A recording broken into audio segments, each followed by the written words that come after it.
저는 지난해 이제 추석까지요. 그러니까 요 최근에 이제 명절을 가까운 근교에 이제 자연휴양림 아니면 뭐 어떤 펜션을 이렇게 빌려서 이렇게 온 가족이 함께 지냈었습니다. 근데 이번 설에는 저희 어머니께서 몸이 좀 안 좋으셔서 그래서 어디 가지 않고 우리 삼형제가 뭐 할까 고민하다가 대신에 그 비용 어디 가서 뭐 숙소 잡는 그런 비용들을 다 통틀어 가지고 풍성하게 먹고 놀자 이제 이렇게 결정을 했습니다. 특히나 이번에는 좀 연휴가 길었잖아요. 그래서 늘 시댁을 먼저 갔던 저희 여동생네 가족이 이번에는 월화 이틀을 이제 저희랑 먼저 같이 지냈어요. 네, 그래서 온 가족이 정말 다 모인 거죠. 네, 그래서 명절 음식 준비하며 행복한 추억들을 많이 만들었는데요. 네, 여러분 아시는 분은 아시겠지만 사실 저희 어머니가 알츠하이머병을 지금 앓고 계셔서 기억을 점점 잃어가고 계십니다. 보통 이제 치매 증상이라고 얘기하잖아요.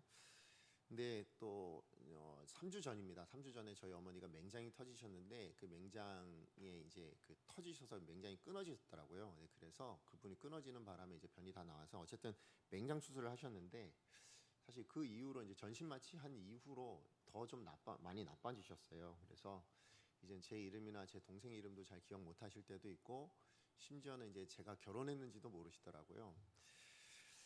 어쨌든 그래서 이번 설이 어쨌든 온 가족이 같이 모여서 그래도 어머니가 이제 퇴원하셔서 같이 지낼 수 있어서 굉장히 좀 더 감사했던 시간입니다. 네, 한 번은 이제 어머니랑 같이 있는데 이것저것 뭐 기억을 못 하시니까 그런 자신의 모습을 좀 이렇게 아무것도 기억나지 않는다 하시면서 그러니까 멍청해졌다고 이렇게 한탄을 하시는 거예요. 그래서 그때 불쑥 제가 어떤 말을 했냐면 어머니한테 엄마 괜찮아. 엄마는 기억 못해도 내가 다 기억하니까 괜찮아. 이런 말을 했어요. 뭔가 의도해서 한 건 아니고 그냥 위로하고 싶었는데 불쑥 그 말이 나왔거든요. 근데 이 말이 제 머릿속을 떠나지 않고 계속 좀 이렇게 맴돌았어요. 한동안. 왜냐하면 제가 엄마의 삶을 다 기억 못 하거든요. 솔직하게. 게다가 제가 아는 건 이제 엄마랑 같이 보낸 추억이잖아요. 그렇죠? 어머니랑 같이 보낸 추억인데 제가 올해 50인데요. 진지하게 한번 돌아봤어요. 제 삶을 한번 돌아봤는데 어머니와 함께했던 추억이 그렇게 많지 않은 거예요. 그러니까 어머니가 이름이 뭐냐 하면 제가 알려드릴 수 있죠. 결혼했냐 했어요. 알려드릴 수 있는데 어머니와 함께했던 추억이 그렇게 많지 않다라는 그 사실이 사실 저한테는 좀 굉장히 좀 가슴 아프고 또 어머니께 너무 죄송하고 불효자 같은 느낌이어서 그래서 좀 한동안 이렇게 가슴이 조금 아리는 그런 시간들을 좀 이렇게 설 명절에도 계속 보내게 되었습니다. 여러분 오늘 본문의 제목을 제가 신앙생활이라고 정했는데요. 여러분 신앙생활이 뭘까요? 여러 가지로 정의할 수 있겠지만 저는 바로 오늘 본문 제가 금방 앞서 말씀드렸던 것처럼 신앙생활의 가장 중요한 건 뭐냐면 중요한 정의는 하나님과 함께하는 삶이 신앙생활인 줄 여러분 믿으시기 바랍니다. 그죠? 우리 혼자 사는 건 신앙이라고 얘기하지 않죠. 그죠? 하나님과 함께하는 삶을 사니까 그 하나님과 함께 지내는 삶을 사니까 그걸 신앙생활이다라고 이야기를 하죠. 어떤 분은 모태신앙으로 여러분 신앙생활을 해오셨던 분이 계실 거고 어떤 분 여기 계신 분들 중에 어떤 분들은 뭐 30년 40년 오랜 시간 또 신앙생활을 하신 분들도 계실 거고 또 어떤 분은 이제 믿은 지 얼마 되지 않아서 제 1년도 되지 않은 그런 신앙생활을 하시는 분들도 계실 겁니다. 자, 그렇다면 여러분 한번 생각해 보세요. 하나님과 함께하는 것이 신앙생활이라면 그 하나님과 함께했던 추억이 여러분에게는 얼만큼 있으세요? 여러분 그렇게 오랫동안 신앙생활하고 하나님과 함께 오랫동안 생활해 왔습니다.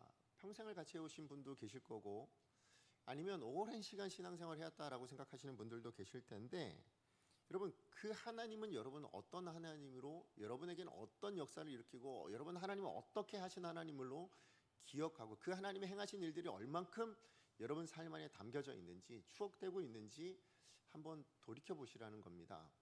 여러분 다윗은 시편 23편에서 뭐라고 고백합니까? 그가 만난 하나님, 그가 추억하는 하나님은 목자이신 하나님이셨어요. 그래서 쉴만한 물가로 푸른 초장으로 인도하시는 하나님이셨고 언제 어딜 가든 의의 길이 되도록 인도해 주시는 하나님이셨고 사망의 음침한 골짜기에서는 늘 나와 함께 계셔서 내가 두렵지 않게 해주시는 그런 하나님이셨습니다 라고 그 하나님을 추억하죠. 그의 인생을 돌아보며 그렇게 고백할 수 있는 하나님에 대한 경험들, 기억들이 있었다라는 것입니다. 그렇다면 여러분 개개인이 내가 믿는 하나님, 그죠? 내가 만난 하나님, 내가 경험하고 내가 추억한 내 삶에 담겨져 있는 하나님은 어떤 하나님이셨냐라는 거예요. 제가 조금 전에 말씀드렸듯이 제가 어머니와 평생 50평생을 제가 이렇게, 사실 어머니 지금까지 살아계시니까 제가 태어나서 한 번도 어머니 곁을 떠난 적은 없잖아요. 평생을 살았다고 생각했지만 실상 어머니와 함께 했던 추억이 그렇지 많지 않다라는 이 안타까운 마음, 그 마음이 혹시 여러분의 하나님과 함께 했던 마음, 여러분의 신앙생활을 돌아봤을 때 혹시 우리들 마음 안에도 여전히 날 수밖에 없는 그런 마음이 아닐까라는 거죠. 그렇게 오랫동안 신앙생활을 했는데 실상 하나님과 함께 했던 추억이 별로 없다면, 그죠? 하나님이 내게 어떤 일을 하시고 내게 어떻게 함께 하셔서 이런 일 저런 일을 해주셨다라는 기억이 없다면, 그러면 정말 안타까운 일이 아닐까라는 거죠. 여러분, 다시 한번 말씀드리지만 진짜 신앙생활은 뭐냐? 나 혼자 얼마나 열심히 애쓰고 살았냐, 이거 신앙생활 아니에요. 여러분, 신앙생활은 하나님과 함께하는 삶이 신앙생활입니다. 그리고 그렇게 함께하는 신앙생활을 살아낼 때 비로소 뭐예요? 우리 표가 이루어져요. 그래서 내가 얼마나 열심히 살았냐, 이것보다 더 중요한 건 하나님이 내 안에 얼마나 열심히 일해 주셨냐. 이게 뭐예요? 다이나믹한 삶 아니겠어요? 그죠? 세상 사람들은 알지 못하는 그 다이나믹함, 그 위대한 역사들을 내가 경험할 수 있게 되는 유일한 방법은요, 하나님과 함께 할 때만 가능한 거거든요. 진짜 신앙생활을 할 때만 이것이 가능해지는 것이거든요. 그러므로 저는 오늘 우리 예배하는 모든 성도님들에게 정말 하나님이 나와 함께 하셔서 하나님이 이런저런 역사를 많이 이루어 주셨다, 이런저렇게 내게 이런 삶을 허락하여 주셨다, 이런 은혜를 베풀어 주셨다, 이런 능력을 베풀어 주셨다, 이런 기적을 행하여 주셨다, 이런 일들이 많으셨으면 좋겠어요. 그러려면 진짜 신앙생활을 하셔야 된다는 거예요. 하나님과 함께하는 삶. 그렇다면 진짜 신앙생활, 이 하나님과 함께하는 삶이 그럼 왜 그렇게 중요한가? 이것을 오늘 본문을 통해서 두 가지로 좀 여러분과 함께 나누기를 원하는데요. 자, 첫 번째, 신앙생활이 왜 그렇게 중요하냐? 그것은 신앙생활이라는 것이 하나님께서 내 삶 속에서 일하실 기회를 내어드리는 것이기 때문에 그렇다라는 것입니다. 여러분, 신앙이라는 게 뭘까요? 신앙이라는 건 여러분, 내가 뭔가를 만들어내서 하나님 앞에 드리는 게 신앙이 아닙니다. 신앙은 나와 함께 하신 하나님이 내 삶 속에서 일하실 수 있는 기회를 내어드리는 것이 진짜 신앙이라는 것입니다. 무슨 얘기냐? 여러분, 죽은 나사로를 살리는 것이 신앙일까요? 그것이 위대한 믿음이다 라고 말할 수 있습니까? 아니요, 그건 절대로 불가능합니다. 왜요? 그건 하나님이 하시는 일이니까. 그런데 돌은 굴려낼 수 있는 거잖아요. 죽은 나사로가 묻혀 있었던 그 무덤에 돌문을 굴려내는 건 우리가 할 수 있는 일이에요. 그걸 우리가 감당했을 때 거기까지가 뭐예요? 신앙이에요. 그죠? 그걸 감당했을 때 하나님이 일하실 수 있는 기회, 예수님이 일하실 수 있는 기회를 만들어 드린 거잖아요. 어떻게 해요? 일어나 나오라 하면 나올 거잖아요. 그죠? 그건 누가 하시는 일이에요? 하나님이 하실 일이니. 다시 얘기하면 여러분, 우리는 골리앗을 쓰러뜨리고 그 쓰러뜨린 것을 하나님 앞에 내어드리는 것을 믿음이다라고 생각하지만 아니요, 그건 우리가 할 수 없는 일이에요. 여러분, 골리앗을 쓰러뜨리는 건 누가 하시는 일일까요? 하나님이 하실 일이에요. 그러면 믿음이라는 건 뭐냐? 우리 신앙이라는 건 뭐냐? 그 골리앗을 향해서 뭐예요? 돌멩이 들고 달려 나아갈 수 있는 것까지, 그죠? 그 돌멩이를 집어 던질 수 있는 것까지, 그것까지 하는 겁니다. 그 신앙을 우리가 발휘했을 때 그 신앙을 통해서 하나님 뭐 하시는 거예요? 일하시는 거예요. 다시 얘기하면 여러분, 우리가 물고기 많이 잡아서 하나님 앞에 올려드려야 신앙이 좋다라고 생각하지만 아니요. 여러분, 베드로가 그 깊은 바다에 던져서 물고기를 올려드린 것, 그건 베드로가 한 일이 아니죠. 하룻밤새 내도록 잡아도 잡을 수 없었던 그 물고기, 근데 예수님께서 뭐라 하세요? 깊은 바닷가에 가서 던져라, 거기까지인 거예요. 그죠? 그래서 그 말씀 믿고 내 경험상으로 내가 오늘 밤새도록 잡았는데도 안 됐는데, 깊은 바다에서는 결코 물고기를 잡을 수 없는데 예수님이 말씀하시니 거기까지는 하는 겁니다. 던지는 거죠. 거기까지가 하는 게 우리 신앙인 거예요. 그럼 그 신앙을 통해서 누가 일하세요? 하나님이 일하시는 거죠. 그 물고기를 잡게 하신 건 하나님이 하시는 일이셨다라는 것입니다. 예, 맞아요. 바로 이 신앙을 우리가 살아낼 때, 그죠? 이 신앙이라는 것을 우리가 결단했을 때, 그때 비로소 하나님이 하신다, 그죠? 하나님이 일하신다, 하나님이 일하실 그 기회를 우리가 만들어 드릴 수 있다라는 것입니다. 근데 우리는 종종 뭐 하냐면 내가 다 하려고 한단 말이에요. 내가 다 골리앗까지 이겨야 된다고 생각한단 말이죠. 그게 좋은 신앙인 줄 알았어요. 아니요. 여러분, 그러려고 내가 하려고 하니까 뭐예요? 번번이 골리앗 앞에 실패하는 거죠. 내가 하려고 하니까 뭐예요? 번번이 뭐예요? 물고기를 한 마리도 못 잡는 거죠. 우리 삶 안에 숱하게 하나님의 일하심은 없고 우리의 열심만 남아있는 삶을 살 수밖에 없는 이유, 그것은 바로 이 신앙을 제대로 이해하지 못하기 때문에 그렇다는 거예요. 진짜 신앙생활이라는 것은 뭐냐? 내가 다 하는 게 아니에요. 누가 하시도록? 하나님이 하시도록 그 기회를 내어드리는 것, 그게 바로 진짜 신앙생활이라는 것이죠. 여러분, 오늘 본문에 있는 이 사도 바울과 바나바는 바로 이 신앙의 결단 때문에 뭐냐면 하나님이 일하시는 은혜, 그것을 다시 한번 경험하게 되어집니다. 무슨 얘기냐? 우리 지난주에 살펴봤던 게 뭡니까? 안디옥 교회 안에 커다란 소동이 일어났었죠. 무엇 때문에 일어났습니까? 예루살렘 교회에서 온 어떤 사람들이 와서는 뭘 가르칩니까? 예수 믿는 것만으로는 부족하다는 거예요. 구원받으려면 뭐가 필요하다? 할례까지 받아야지. 이것을 주장하다 보니 그 교회 안에 커다란 소동이 일어났습니다. 더군다나 그 큰 소동 안에는 또 누가 주역이 되었어요? 사도 바울과 바나바가. 왜요? 아닌데, 예수 믿는 것이면 충분한데 라고 생각을 했단 말이죠. 그러다 보니 이 두 부류가 부딪혀서 커다란 격렬하게 싸우며 언쟁을 벌이게 되었다라고 말씀을 드렸습니다. 자, 그때 이 안디옥 교회 성도들이 하나의 결정을 내렸다고 했어요. 어떤 결정입니까? 그렇다면 이 바나바와 바울, 그리고 나머지 한쪽에 또 언쟁하던 이 사람들, 이 언쟁의 주역들을 다 어디로 보냅니까? 예루살렘 교회 사도들과 장로들에게 보내기로 결단을 합니다. 왜요? 거기서 이야기를 듣고 싶다라는 거예요. 그래서 결정을 했지만, 근데 정작 거기에서 안디옥 교회의 지도자였던 사도 바울과 바나바 입장에서는 사실 자신의 말을 신뢰해주지 않는 거죠.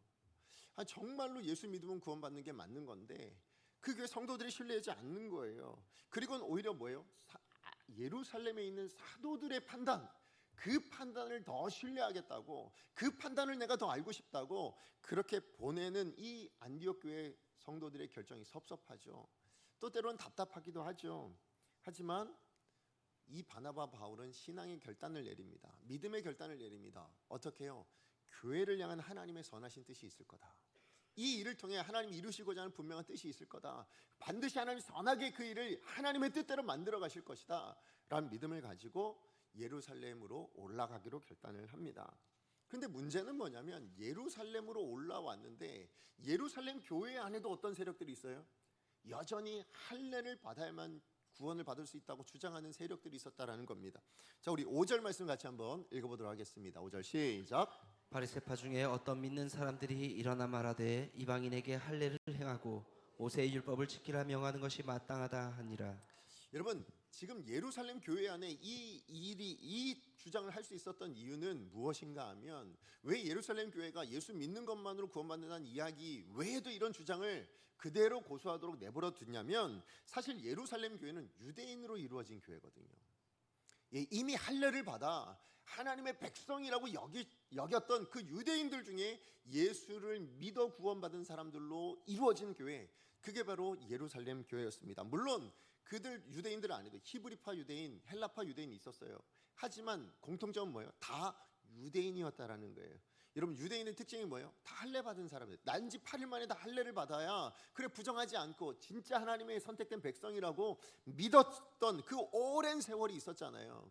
자, 그러니까 거기에 물들어서 그렇게 오랫동안 생활을 해왔으니 당연히 이 유대인들의 입장에서 뭡니까?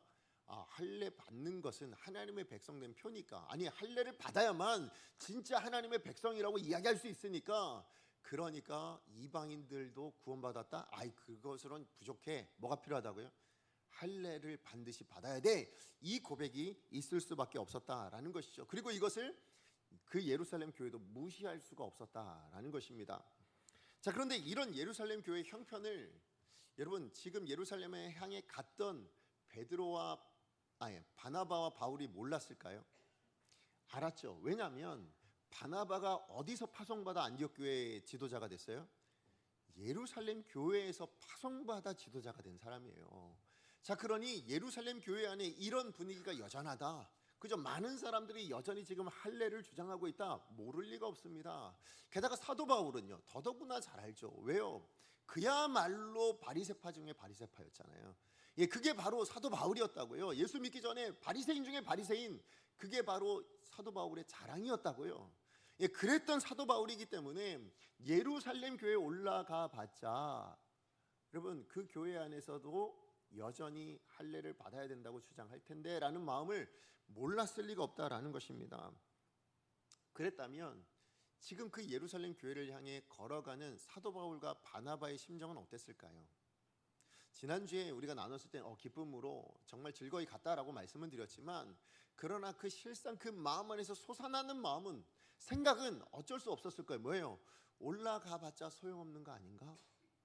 혹시 올라갔는데 예루살렘 교회, 유대인들로 이루어진 그 교회에서 할례를 받아야 된다, 그렇게 결정이 된다면 내 주장은 아무것도 아닌 것이 될 텐데, 이런 마음이 들지 않겠어요? 그럼 뭐하러 올라가나? 괜히 예루살렘 교회 갈 필요가 없는 거 아닌가? 올라갔다가 할례를 주장하게 되고 율법을 지켜야 된다고 주장하게 되어진다면, 그렇다면 무슨 소용이나 내가 지금 올라가는 게, 이런 마음이 들 수도 있었다라는 것입니다. 그럼에도 불구하고 이 불확실한 상황을 다, 그 마음을, 불확실하고 불안한 그 모든 마음을 다 내려놓죠. 무엇 때문에 내려놓습니까? 여러분, 하나님에 대한 믿음으로, 그죠? 하나님에 대한 신뢰함으로, 그 신앙으로 그 모든 불확실한 상황들을 다 내려놓고 갔다라는 것입니다. 그뿐만 아니라 여러분, 단순히 불확실하다가 아니라, 그렇다면 내 주장이 옳은 거니까, 그죠? 내 주장이 선한 거니까, 내 주장이 맞다라고 생각이 되어지니까, 그래서 그 주장이 옳다라는 확신 때문에 올라갔을까요? 그것도 아니죠. 그죠? 내 주장이 옳다, 아니 하나님 뜻이 아니라면 아닌 거가 돼버리잖아요. 자, 그러니 사실은 자기 개인적인 주관도, 아니면 불확실하거나 불안한 상황도 다 내려놓고 올라가게 됐다라는 거예요. 무엇 때문에요? 하나님에 대한 믿음, 그 믿음으로 올라가게 된 겁니다. 예, 맞아요. 여러분, 이 모든 것을 다 내려놓고 예루살렘으로 올라가는 것까지 하는 게 뭐라고요? 그게 신앙이라고요. 여러분 기억하십시오. 우리가 살아내는 삶의 자리에서도 마찬가지예요. 여러분, 내가 이렇게 신앙으로 산다라는 거, 내가 이런 선택을 하게 된다라는 거, 내가 말씀대로 산다라는 거, 불확실해 보이지 않으세요? 그죠? 정말 불확실하고 불안하게 느껴지지 않으세요? 내가 이렇게 살아간다면 세상이 어떻게 반응할지 뻔히 보이잖아요. 내가 손해볼 것도 뻔히 보이잖아요. 그런 불확실하고 불안한 가운데 내가 믿음이라는 걸 설정한다는 게 과연 가능하겠냐고요. 에이, 굳이 이렇게 사는 것보다 다르게 사는 게 더 낫지 않나? 세상을 따라 살아가는 게 더 좋지 않나? 이런 마음이 들지 않겠습니까? 그러나 이것이 옳다, 이런 확신 가지고 가는 게 아니에요. 여러분, 이거 다 내려놓고 뭐요? 하나님이 하실 겁니다. 그죠? 그 하나님이 하여 주실 것입니다 라는 믿음을 가지고 내 모든 상황이나 내 모든 의견들까지 다 내려놓고 예루살렘으로 갔던 사도 바울과 바나바, 이게 신앙이라는 것입니다. 이 신앙을 행했더니, 다시 얘기하면 이렇게 예루살렘으로 올라가는 것을 통해서 거기까지는 사도 바울과 바나바가 할 수 있는 일이고, 그러면 이제 그 일을 통해서 이제 누가 이제 역사하실 차례예요? 하나님이 일하실 차례죠. 예, 맞아요. 하나님이 일하실 기회를 만들어 드린 거예요. 사도 바울과 바나바가 그 신앙을 통해서 말이죠. 자, 그러자 하나님이 어떻게 하십니까? 실제로 하나님이 역사하시기 시작하십니다. 여러분, 사도 바울과 바나바가 그 예루살렘에 와서 1차 전도 여행 때 있었던 일들을 다 보고를 합니다. 근데 보고하는데 뭐라고 보고하냐? 하나님께서 우리와 함께 계시면서 이방인들에게 구원받게 하신 이 모든 일들이 있었습니다 라고 그렇게 보고를 했는데, 아니나 다를까 그 보고를 듣자마자 할례를 주장하던 세력들이 벌떡 다 일어납니다. 근데 한 사람만 일어난 게 아니라 그것이 옳다라고 여겼던 모든 사람들이 다 일어납니다. 그리고 일어나서 약속이라도 한 듯이 뭐라고 얘기합니까? 이방인들에게도 할례를 행해야 합니다. 모세율법을 다 지켜야만 그래야 구원받는 겁니다. 그렇게 명령해야 됩니다. 이렇게 이제 주장을 하기 시작했습니다. 이로 인해서 여러분, 교회 안에 또 분란이 일어나니까 뭐예요? 결국 교회사의 가장 중요한 제1차 예루살렘 공의회가 열려지게 된 것이죠. 자, 그런데 그 공의회가 열려졌을 때에도 그 공의 안에서 어떤 일이 일어납니까? 모인 수많은 사람들, 사도들, 장로들, 뭐 교회 지도자들 다 모여 있는데 그곳에서도 격렬하게 논쟁이 오고 갑니다. 오늘 본문에 보면 많은 변론이 오고 갔다고 얘기하거든요. 예, 그런데 많은 변론이 단순히 변론이 아니라고요. 당신의 주장이 그렇습니까? 제 주장은 이런데. 그래요? 그러면 저 주장은 이렇게 생각해보는 것 같아요. 이렇게 얘기한 게 아니라고요. 뭐요? 옳다 그르다 이거 가지고 막 싸우고 언쟁하고 부딪히고 바로 그런 일들이 이 공의 안에서도 일어났다고요. 결국 그 모습을 본 바나바와 베드로의 입장에서는 바울의 입장에서는 어떨까요? 결국 안디옥 교회랑 똑같네 이런 생각 들지 않을까요? 결국 이 할례 문제는 답이 없네. 그냥 안고 가야 되나? 그냥 포기해야 되나? 아니면 내가 이거 다 그냥 결별해버려? 뭐 별의별 생각이 다 들지 않았겠습니까? 자, 그런데 바로 그때 하나님께서 예비하신 한 사람이 일어나게 됩니다. 자, 우리 7절 말씀 같이 한번 읽어보도록 하겠습니다. 시작. 많은 변론이 있은 후에 베드로가 일어나 말하되 형제들아 너희도 알거니와 하나님이 이방인들로 내 입에서 복음의 말씀을 들어 믿게 하시려고 오래전부터 너희 가운데서 나를 택하시고.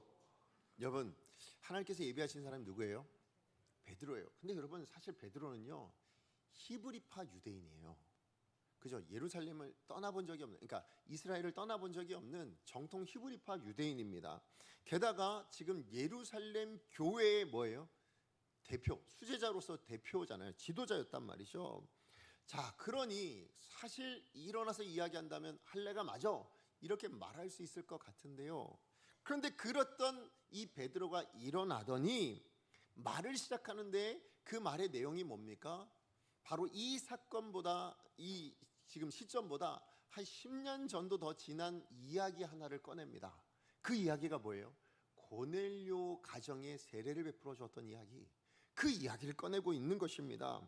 여러분, 무슨 얘기예요? 하나님은요 이 고넬료, 이방인 고넬료를 구원하셨던 바로 그 이야기가 10년 전에도 있었던 이야기지만 10년도 더 된 이야기지만 이 말을 다르게 이야기하면 하나님은 바로 이때를 위해서 벌써 10년 전도 더 전에 일하셨다라는 거예요. 준비하셨다라는 거예요. 예비해 두셨다라는 것입니다. 물론 여러분, 베드로는 그 당시에 몰랐어요. 이 사건이 이렇게 쓰임받을 하나님의 예비하심이고 준비하심인 줄 몰랐단 말이죠. 하나님 앞에 이렇게 이때를 위해서 내가 쓰임받고 있었다라는 사실을 몰랐습니다. 그러나 어쨌든 고넬료에 대한 이야기는 예루살렘 성도라면 모르는 사람이 없었습니다. 왜요? 베드로가 와서 다 보고를 했었으니까요. 그렇지만 다시 한번 말씀드리지만 그 일이 얼마나 중요한 일이었는지, 그 일이 얼마나 대단한 일이었는지, 하나님 무엇을 위해서 이런 일들을 하게 하셨는지 베드로는 몰랐습니다. 그죠? 실제로 너무 몰라서 원래는 베드로는 이방인과 가까이 하고 싶지도 않았거든요. 그런데 하나님이 내가 깨끗하다는 것을 네가 왜 속되다고 이야기하냐고 그걸 3번이나 환상 보여주시면서 고넬료 가정으로 보내신 거잖아요. 그래서 결국 가게 되었단 말이죠. 자, 그런데 그 이유를 몰랐어요. 그냥 내가 가고 싶지 않으니까 그냥 고넬료 한 사람 그 가정 구원하려고 그래 보내셨나 보다 이 정도로만 생각하고 있었단 말이죠. 그런데 오늘 본문의 이 사건, 이 공회에 일어난 이 변론들을 다 들으면서 베드로에게 하나의 깨달음이 일어난 겁니다. 그게 뭘까요? 그 10년 전도 더 된 이 사건이 하나님께서 이때를 위해서 준비하신 사건이었구나. 이때를 위해서 하나님이 나를 그렇게 쓰셔서 그 고넬료 한 사람을, 그 가정을 구원케 하신 거구나. 어떤 의미입니까? 하나님이 믿음으로, 예수 그리스도에 대한 이 믿음만으로 이방인들을 구원하시고자 하는 것이 하나님의 뜻이었다. 이것을 깨달아 알게 되었다라는 거예요. 그래서 그 하나님의 뜻임을 깨닫고 이 베드로가 그 공의에서 이렇게 고백합니다. 우리 11절 말씀 같이 한번 읽어보도록 하겠습니다. 시작. 그러나 우리는 그들이 우리와 동일하게 주 예수의 은혜로 구원받는 줄을 믿노라 하니라. 생각지도 못했던 베드로의 입술에서 이 고백이 나온 겁니다. 그죠? 다 할례를 받아야 됩니다. 모세율법을 다 지켜야 됩니다. 예루살렘 교회에 왔더니 결국 그 얘기를 들을 줄 알았는데 그 수많은 사람들 앞에서 최고 지도자였던 베드로의 입에서, 그것도 히브리파 유대인이었던 베드로의 입에서 이방인의 구원은 믿음으로만 되는 겁니다. 이것이 내가 10년 전에도 더 됐던 고넬료의 사건을 통해서도 보여주었던 일 아닙니까? 하나님이 그렇게 일하시지 않았습니까? 이 이야기를 하게 하셨다라는 것이죠. 베드로의 이 증언이 얼마나 커다란 영향력이 있었냐면요, 우리가 읽지 않았지만 12절 말씀에 보면 그렇게 변론하고 그렇게 싸우고 심지어 뭐예요? 막 그게 옳습니다. 막 그 베드로 바나바와 바울이 이야기하자 그 바로 일어나 가지고 안 돼, 할례를 받아야 돼, 막 이렇게 주장했던 이 사람들을 일순간에 다 뭐냐면 가만히 있게 만들었다라고 얘기합니다. 그렇습니다. 사도 바울과 바나바는요, 자기의 신앙으로 예루살렘으로 올라가 보고한 게 전부예요. 그죠? 그 일을 행했더니, 여러분, 그 일을 통해서 하나님이 일하실 기회를 만들어 드렸더니 누가 역사하시더라고요? 하나님이 역사하시더라. 맞습니다. 우리가 신앙으로 살면 여러분도 이 고백, 여러분 이 사건을 통해서, 여러분 사도 바울과 바나바가 이 사건을 통해서 어떤 하나님을 경험했을까요? 내가 예루살렘으로 올라가는 것 정말 불확실하고 올라가봤자 소용없을 것 같은 상황, 그 모든 마음을 다 내려놓고 예루살렘으로 올라가는 신앙의 결단을 했더니, 그래서 하나님이 일하실 기회를 내어드렸더니 하나님이 준비하신, 예비하신 사람을 보내주시는 하나님이시더라. 그리고 하나님이 10년 전도 더 이미 예비하셨던 일이 드러나도록 만들어주시는 하나님이시더라. 그 일을 통해서 하나님의 뜻을 분명히 드러내셨던 하나님이시더라. 내가 그 하나님을 만났었어 라고 고백하지 않겠습니까? 그죠? 지금 이 바울과 바나바의 삶 안에 하나님의 역사를 담아내고 있는 거예요. 하나님이 일하신 추억을 또 하나 새기게 되었다라는 것이죠. 하나님이 일하셨던 그 추억을 지금 바울과 바나바가 공유할 수 있게 되었다라는 것입니다. 그렇습니다. 여러분, 여러분도 여러분의 삶 안에 하나님의 일하시는 역사를 담고 싶으십니까? 여러분, 여러분도 하나님의 일하시는 것을 추억으로 만들어가고 싶으십니까? 하나님과 이 추억을 공유하고 싶으시다면 반드시 기억하십시오. 진짜 신앙생활을 하십시오. 그 신앙으로 하나님이 일하실 기회를 내어드리십시오. 그리할 때 여러분이 다 하려고 하실 것이 아니라 하나님이 일하시도록 여러분, 우리 인생이 할 수 있는 일까지만 하시면 됩니다. 그러면 하나님이 그 이후엔 반드시 일하여 주실 줄로 믿습니다. 그런가 하면 두 번째, 신앙생활이 왜 중요하냐? 하나님과 함께 하시는 삶이 중요한 두 번째 이유는 뭐냐면요, 이 신앙생활이라는 것이 하나님께서 우리를 택하시고 부르신 목적대로 바르게 살아가도록 하는 것이기 때문에 그렇다라는 것입니다. 여러분, 아까 말씀드렸지만 예루살렘에 도착한 사도 바울과 바나바가 가장 먼저 한 일이 뭐라고요? 그 1차 전도 여행 때 있었던 일을 보고하는 것이었습니다. 자, 그런데 그때 보고했던 그 내용이 뭐였어요? 하나님이 우리와 함께 하셨을 때 하셨던 일입니다. 이거였잖아요. 자, 그 일이 뭐냐? 우리 4절 다시 한번 읽어볼까요? 시작. 예루살렘에 이르러 교회와 사도와 장로들에게 영접을 받고 하나님이 자기들과 함께 계셔 행하신 모든 일을 말하매. 지금 사도 바울과 바나바는 뭘 고백하냐면 하나님이 나와 함께 하셨던 그 추억이 있죠. 그죠? 내 삶에 나를 통해서, 우리를 통해서 일하셨던 그 추억들을 지금 증거하고 있는 겁니다. 근데 그 추억의 내용이 뭐냐? 내용이 뭐예요? 이 안디옥 교회에서 보고했던 바와 똑같이 하나님이 구원의 문을 이방인에게 열어주셨습니다 라는 것이었습니다. 우리 사도행전 14장 27절 같이 한번 읽어보겠습니다. 시작. 그들이 이르러 교회를 모아 하나님이 함께 행하신 모든 일과 이방인들에게 믿음의 문을 여신 것을 보고하고. 결국 지금 사도 바울과 바나바는 뭘 고백하고 있냐면 하나님이 나와 함께 하셔서 그래서 이방인의 문을 열어주셨습니다. 근데 누굴 통해서요? 나를 통해서. 그죠? 나를 통해서, 내가 전도여행 갔던 우리 팀을 통해서 그렇게 하나님께서 이 이방인의 문을 열어주셨습니다 라고 고백하고 있는 겁니다. 결국 이 고백은 뭐냐? 하나님께서 나를 그 복음의 도구로 사용하셨습니다. 이 이방인의 구원의 문을 여는데 그 복음의 통로로 사용하셨습니다. 하나님의 도구 되게 하셨습니다. 이 고백을 하고 있었다라는 것입니다. 근데 여러분, 이 사도 바울과 바나바가 그렇게 열방을 향한 하나님이 쓰시는 도구가 되게 하신 것은 우연히 일어난 일이 아니에요. 그냥 어떤 여행을 가는데 갑자기 어떤 사람 만나게 하셔서 그래서 복음 전한 것이 아니잖아요. 그죠? 이미부터 하나님께서 사도 바울을 택하실 때 뭐라고 택하셨어요? 이방인을 향한 나의 그릇이라고요. 그죠? 이방인을 위한 나의 그릇으로 이미 하나님이 선택하셨단 말이죠. 그렇기 때문에 그 선택대로 쓰임받게 되어지고 있습니다를 고백하고 있는 것입니다. 다시 얘기하면 여러분, 지금 사도 바울과 바나바가 예루살렘 교회에 와서 고백했던 이 고백은요, 뭐의 증거가 되어지냐면 하나님이 나를 부르셨을 때에 뭘로 부르셨다고요? 이방인을 위한 주님의 그릇으로 부르셨다라는 그것이 바르게 살아내고 있었고, 바르게 그 길을 걸어가고 있었고, 바르게 그렇게 가고 있다는 증거가 될 수 있다라는 거죠. 그렇죠? 어떻게 알 수 있어요? 이방인의 구원의 문을 그들을 통해서 열어주셨잖아요. 그걸 고백하게 하셨잖아요.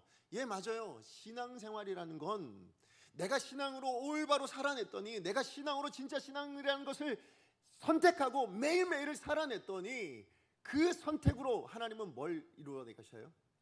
그 부르신 목적대로 살아가도록 이끌어 가셨다라는 거예요. 인도해 가셨다라는 거예요. 그 증거를 보여주시도록 하시더라는 거예요. 그게 뭐라고요? 신앙생활이라는 것입니다. 이 고백은 사도 바울만 이렇게 고백한 게 아닙니다.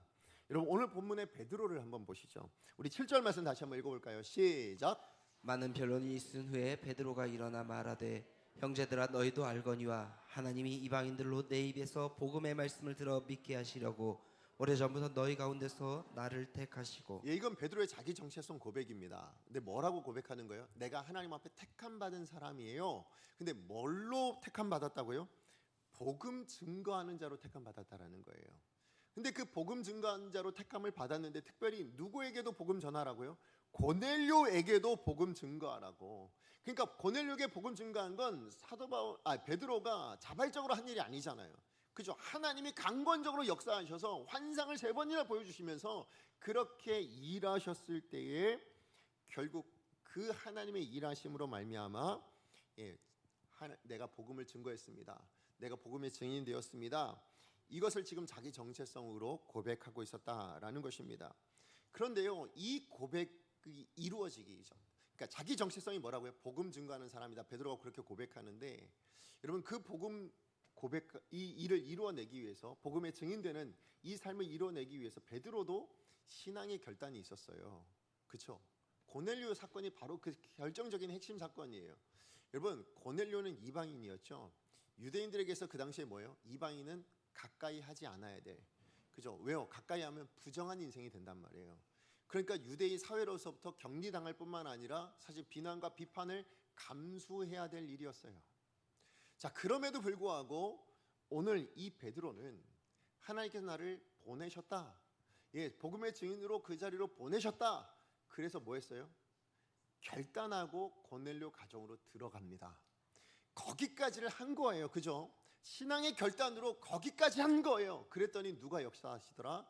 하나님이 역사하셔서 고넬료 가정에 구원이 임하도록 만들어 주시더라. 예, 맞아요. 이 결단이 만약에 없었다면 이 베드로도 하나님께서 부르신 그 목적대로 쓰임받지 못한 인생이 되었죠. 그죠? 복음의 증인으로 살지 못했을 거 아니에요. 근데 이 신앙이라는 결단, 그 신앙으로 살아냈던 그 삶이 있었기 때문에 뭡니까? 하나님께서 부르신 목적대로 쓰임받고 있다라는 것을 자기가 고백하고 있었다라는 것이죠. 자, 그렇다면 베드로가 복음의 증인으로 부르심을 받았고 사도 바울과 바나바가 복음의 증인으로 부르심을 받았다라면 여러분, 그것이 그 몇몇 사람들에게만 해당하는 이야기일까요? 그렇지 않다라는 거예요. 하나님의 이 부르심은 베드로만의 부르심이 아니라 우리를 향한 부르심인 줄 여러분 믿으시기 바랍니다. 우리 사도행전 1장 8절 다시 한번 읽어볼까요? 시작. 오직 성령이 너희에게 임하시면 너희가 권능을 받고 예루살렘과 온 유대와 사마리아와 땅끝까지 이르러 내 증인이 되리라 하시니라. 예, 이 말씀은 당시에 있는 제자들에게만 주신 말씀이 아니라 기록해 두심으로 오고 오는 모든 하나님의 사람들에게 주시는 명령인 줄 여러분 믿으시기 바랍니다. 내 증인이 되리라. 근데요, 증인이 된다라는 것, 이것이 무엇이냐는 거예요. 여러분, 무엇으로 여러분 증인이 되시겠습니까? 예수 믿으십시오. 예수 믿어야 구원받습니다. 너무 좋아요. 이 입술의 고백은 반드시 있어야 합니다. 그런데 왜 우리가 이런 수많은 이 고백을 하지 않는 것이 아닌데 왜 교회가, 세상이 우리의 말을 듣지 않을까요? 왜 우리의 말을 신뢰하지 않을까요? 왜 우리의 말을 다 무시해버릴까요? 왜 교회를 향해서 오히려 비난하고 손가락질할까요? 이유는 우리가 입으로만 고백하고 있기 때문에 그런 거예요.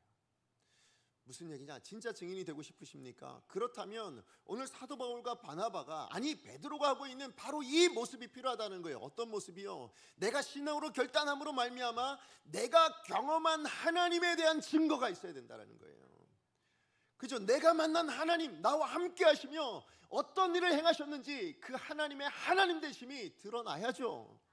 그래 뭐예요? 예수를 믿으면 하나님이 내 삶에 이렇게 역사하셔, 하나님 내 삶에 이렇게 일하셔 라는 것이 보여져야죠. 근데 정작 말은 예수 믿으면 좋습니다, 예수 믿으면 구원받습니다. 그런데 구원받은 우리들의 삶에서는 하나님이 보이질 않아요. 세상과 똑같이 그런 삶만 드러나요. 나의 열심만 있고 나의 대단함만 남아있다면 여러분, 그것으로 하나님을 어떻게 증거합니까? 그것을 어떻게 우리가 복음의 증인으로 제대로 살아갈 수 있겠습니까? 진짜 신앙생활은 하나님 우리를 부르신 목적대로 바르게 살아갈 수 있도록 하는 중요한 방법, 아니 가장 귀한, 아니 가장 하나밖에 없는 방법임을 여러분 믿으시기 바랍니다. 신앙생활을 제대로 해야 뭐예요? 진짜 증인 되죠. 우리가 입술로만 말하는 증인이 아니고요, 내가 만난 하나님, 내가 경험한 하나님을 증거할 수 있는, 그로 말미암아 내가 전하는 이 복음이 진짜이고 살아있는 말씀이다라는 것을 증거해야죠. 여러분, 소요리 문답 1문의 질문이 뭐냐면, 사람의 제일 된 목적이 뭐냐? 하나님 지으셨을 때 제일 첫 번째 목적이 뭐냐였어요. 그 질문에 대한 답이 뭐냐면 하나님을 영화롭게 하는 겁니다. 여러분, 하나님을 영화롭게 하는 방법이 뭘까요? 그것은 이 세상에, 하나님을 알지 못하는 세상에요, 하나님이 하나님 되십니다라는 걸 알려드리는 게, 그죠? 그것을 드러내는 게 가장 하나님을 영화롭게 하는 방법인 줄로 믿습니다. 근데 그것이 우리의 입술의 고백만으로 되냐고요? 아니라는 거예요. 우리가 만난 하나님이어야 해요. 우리가 경험한 하나님이어야 돼요. 내 삶에 역사하시는 하나님, 그래서 지금도 살아 역사하시는 분이심을 드러낼 수 있을 때, 그때 하나님의 하나님 되심이 드러나지 않겠어요? 세상 사람들이 하나님이 진짜 하나님이시구나, 그분이 진짜 신이시구나, 예수가 진짜 구원자이시구나, 이것이 깨달아 알 수 있게 되지 않겠습니까? 바로 이 삶이 가능하려면 필요한 건 뭐라고요? 진짜 신앙생활이라는 거예요. 하나님이 일하실 수 있는 기회를 내어드림으로 그 기회를 내가 공유하고 내가 경험하고 내가 만난 것이 되어질 때 그것을 증거하는 것이 진짜 증인된 삶의 모습인 줄 여러분 믿으시기 바랍니다. 말씀의 결론을 맺습니다. 여러분, 진짜 신앙생활 하시기를 간절히 소망합니다. 그냥 모양만 있는 신앙생활 말고요, 삶의 모든 순간에 하나님과 함께 하시는 삶을 살아낼 수 있는 저와 여러분 되시기를 소망합니다. 예배를 드릴 때 여러분, 하나님의 임재가 있는, 그래서 하나님과 함께 하시는 그런 예배를 드릴 수 있어야 될 줄로 믿습니다. 우리 일상의 매일은 어떻게 해야 될까요? 하나님이 일하실 기회를 만들어 드리는 일상을 살아가야 될 줄로 믿습니다. 그럴 때 우리 삶 안에 여러분, 하나님과 함께하는 추억이 쌓여갈 겁니다. 여러분 삶 안에 하나님의 일하신 역사들을 담아내는 인생이 될 줄로 믿습니다. 아까 설교 서두에 말씀드린 것처럼 저와 같은 불효자 되지 않으셨으면 좋겠어요. 그죠? 제가 50평생을 살았는데 어머니와 함께한 기억이 그렇게 많지 않다, 추억이 많지 않다, 이게 제 자신을 불효자구나라는 생각을 갖게 만들더라고요. 여러분, 모태신앙부터 시작해서 오랫동안 신앙생활 하셨던 여러분, 하나님의 자녀로 지금까지 하나님과 함께 살아오셨다고 자부하실 수 있겠어요? 그 하나님에 대한 추억이 이렇게 참 많네요 라고 그렇게 하나님 앞에 섰을 때 말씀하실 수 있겠냐고요? 그럴 수 없다면 오늘 이 순간부터 여러분 결단하셔야 됩니다. 하나님의 불효자 되지 마시고요, 정말 하나님 앞에 섰을 때 하나님, 제 삶에 이렇게 일하시고 이렇게 일하시고 이렇게 일하시고, 하나님 이렇게 하나님 역사하셨고, 하나님 이렇게 이런 일도 우리가 같이 만들었네요, 하나님 너무 좋아요 라고 고백하실 수 있는 저와 여러분 되어지길 소망합니다. 그 고백들이요, 하나님 나라에서 뭐가 되는지 아십니까? 하나님을 영화롭게 하는 찬송이 됩니다. 그 찬송의 가사가 돼요. 천사도 모르고 여러분 세상 어느 누구도 모르는, 나만 아는, 내가 경험한 하나님이니까, 그죠? 나만 아는 그 노래를 하나님 앞에 불러드릴 수 있는 삶이 된다라는 거죠. 바라기는 오늘 이 순간 이후로부터 바로 그 하나님과 함께하는 그 수많은 추억들을 만들어내셔서 다른 누군가에게 이 땅에 있는 만나는 모든 분들에게 증인 되십시오. 내가 만난 하나님 이런 하나님이라고. 내가 경험한 하나님 이런 하나님. 이 하나님 믿으시면 좋다고. 이 예수님 믿어야 그런 삶을 살아갈 수 있다고 고백할 수 있는 저와 여러분 되어지길 소망하고, 그것이 훗날 우리 모두가 하나님 앞에 섰을 때 우리의 노래가 되어지는 아름다운 화물을 올려드릴 수 있는 우리 강성의 모든 성도들 되어지기를 간절히 축복합니다. 우리 말씀 기억하며 함께 찬양하기 원합니다. 오늘 우리가 함께 부를 찬양은요,